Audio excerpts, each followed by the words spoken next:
माँ का आखिरी खत। भावनात्मक कहानी लगभग। भाग वन। बचपन की वो गर्मी। राघव का बचपन गांव की मिट्टी में बीता था। उसका गांव पिपलिया, जहां बिजली की व्यवस्था कम और रिश्तों की गर्मी ज्यादा थी। मिट्टी के घर, लाल सड़कें और शाम को खपरेल के नीचे बैठी माँ कहानियां, यही था उसका संसार। राघव जब 1 साल का था तब उसके पिताजी का एक्सीडेंट में देहांत हो गया था।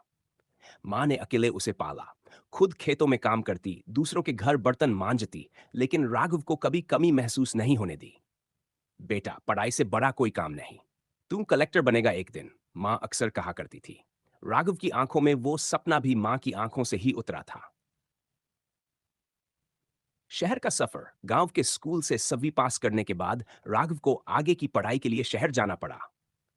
माँ ने अपनी सारी जमा पूंजी निकाल दी, यहां तक कि अपनी शादी की चूड़ियां तक गिरवी रख दी।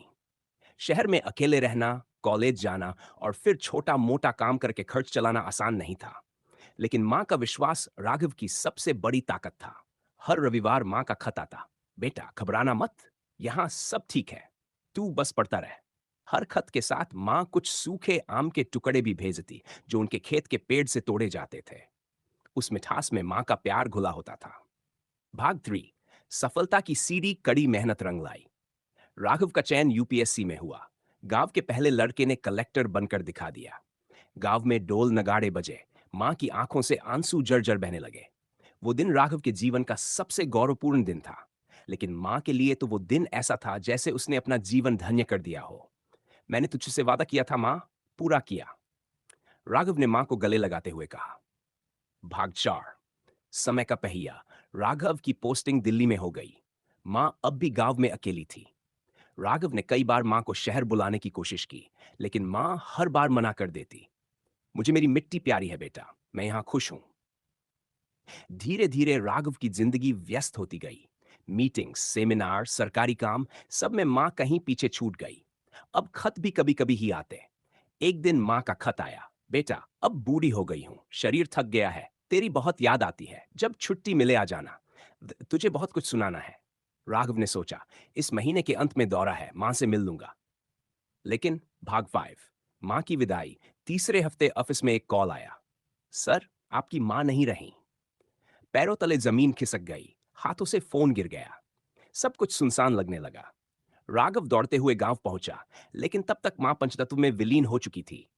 घर के आंगन में उसकी एक पुरानी तस्वीर रखी थी और एक खत उसके सिरहाने पड़ा था।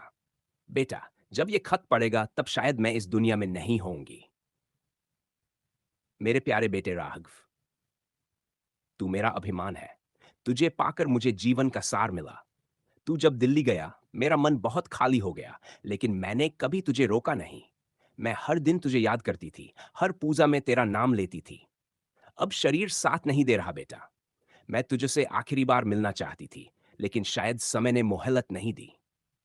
तू अपना ख्याल रखना, बहुत ऊंचाइयों पर जाना, लेकिन कभी किसी बूढ़ी मां को अकेला मत छोड़ना। तू मेरे लिए हमेशा वो 8 साल का बच्चा रहेगा, जो मेरे आंचल में सिर सिर रखकर सो जाता जय था। श्री तेरा राम। इंतजार करती रही, अब नहीं करूंगी। तेरी भाग 6। जीवन का नया अर्थ। उस दिन के बाद राघव की जिंदगी बदल गई।